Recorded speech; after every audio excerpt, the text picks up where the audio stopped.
The ocean is wide. It stretches beyond the eye, beyond the horizon, beyond thought itself. In the quiet centuries of the past, between 1650 and 1730, the seas became a stage for slow journeys, for long voyages that seemed endless, and for people whose lives drifted away from the land into the uncertain world of water. This was the Golden Age of Piracy, though golden is only a word. For those who lived it, life was not shining, but slow, harsh, and heavy, like the creak of an old ship moving against the wind. The calm before the sails. Imagine a ship leaving a port, a wooden vessel, built by many hands, loaded with barrels of food, sacks of grain, chests of silver coins, and boxes of spices. The merchants wait patiently. The sailors line the deck. The captain holds his chart. The ship is not fast. It moves only as the wind allows. The sails rise slowly, and the vessel leans forward, toward the open sea. Days pass, nights follow, the same water, the same horizon, the same endless sky, the rhythm of the sea. The life of the sailor was not a story of constant adventure. It was long stretches of nothingness, the sound of water against wood, the slow flap of sails, the distant cry of a bird, and silence. Meals were plain, salted meat, dry bread, stale water. Men sat on the deck, repairing ropes, sharpening knives, checking barrels, waiting for something to happen. Sometimes storms came, dark clouds, heavy rain, the ship rising and falling with every wave. But even storms passed, and then came stillness once more. The first whispers of pirates. Out of this stillness came fear, not always, not every day, but in whispers.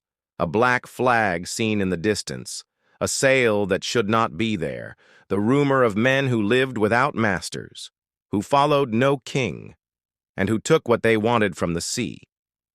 These were the pirates. At first they were only shadows. Sailors spoke of them quietly. Stories passed from ship to ship, of men who had once been sailors, too, but had left ordinary life behind.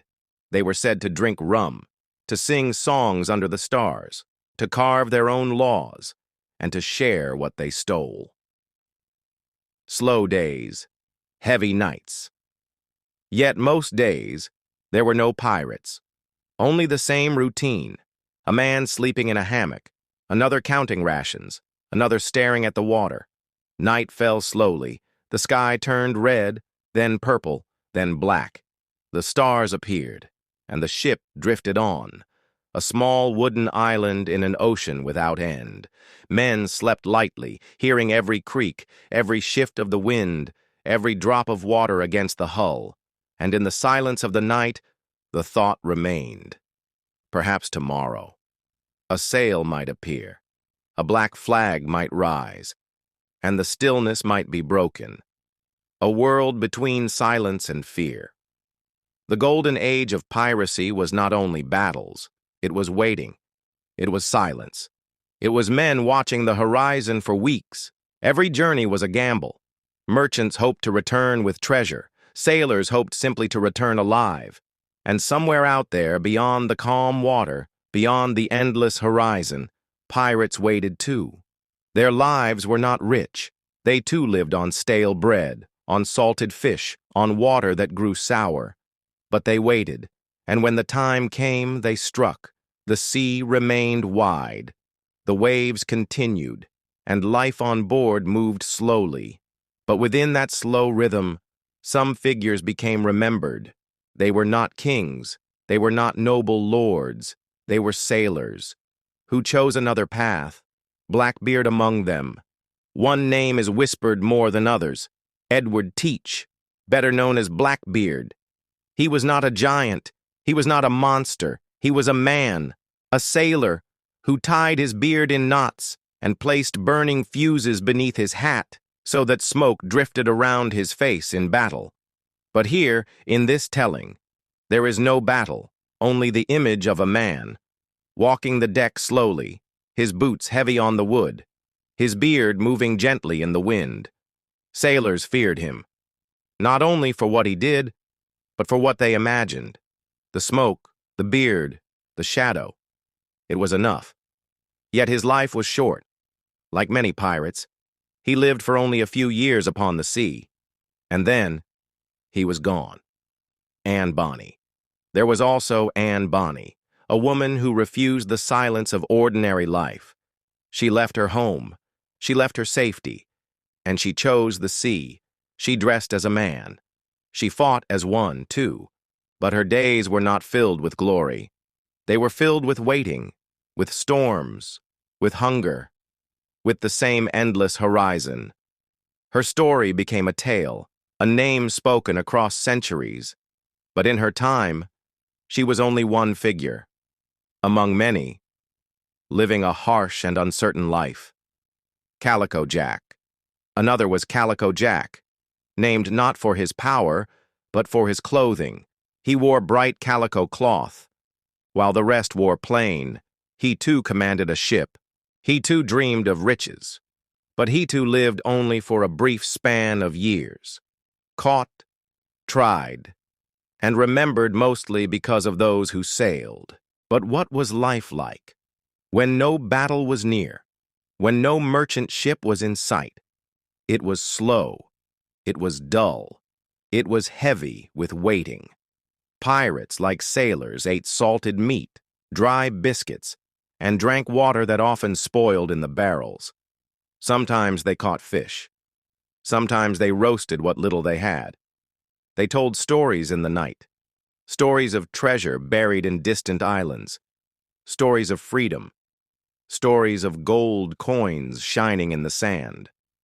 But most nights, they simply sat in silence. The creak of the ship, their only song, the stars, their only light. Pirate codes. On some ships, rules were written. They called them the Articles, simple words scratched on paper, or spoken aloud. Share the plunder, no stealing from each other, no fighting on board. If treasure was taken, it was divided fairly.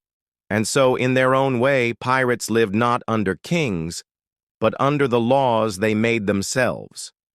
It was not glory, it was not romance, it was only survival. Carved out of the silence of the sea, the endless drift day by day, night by night. The ships drifted, sometimes chasing a merchant, sometimes running from warships, but often only floating, with no destination but the horizon. The men grew tired, the wood grew old, the sails wore thin, and time passed slowly, like the tide pulling in and pulling back again and again. The sea, it carried not only ships, but also dreams. Dreams of freedom, dreams of a place without kings, without masters, without chains. For a brief moment, such a place seemed to exist. On the island of New Providence, in the Bahamas, there rose a settlement. It was called Nassau, but to those who lived there, it was more than a town. It was a gathering of pirates, a place where stolen goods were sold, where ships were repaired, where rum was poured into cups, and where the articles of pirates were stronger than the laws of any empire. They called it the Republic of Pirates. For a short time, it was a haven. Sailors from across the seas arrived. French, English, Dutch, Spanish. All came to Nassau, seeking freedom. No crown ruled them, no governor commanded them. Only the codes they agreed upon, and the slow rhythm of the ocean. A life of waiting. Yet even in Nassau, life was not grand. The houses were small, the food was poor, the ships creaked and broke. Most days were spent repairing sails, mending ropes, and staring across the harbor. The pirates were free. But their freedom was not rich. It was heavy with hunger and shadowed by the knowledge that freedom would not last. The fall of the pirates' empires do not sleep forever. The merchants cried out for protection, The crowns of Europe grew tired of lawless seas, and so warships were sent. Ships larger, stronger, with rows of cannons and soldiers disciplined by kings. One by one, the pirates were hunted, their ships burned, their flags torn down. Some were captured and placed in chains. Others were hanged in public, their bodies left as warnings. The Republic of Pirates faded into silence. Nassau was no longer free. The age of piracy was ending. The silence after. By the year 1730, the golden age of piracy was gone. The black flags were lowered. The oceans grew quiet once more. Merchants sailed without as much fear. Kings ruled the seas again. And the pirates became only stories. Stories told in whispers. Stories written in books.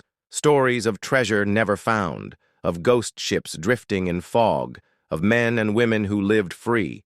For only a brief moment in time. The endless ocean.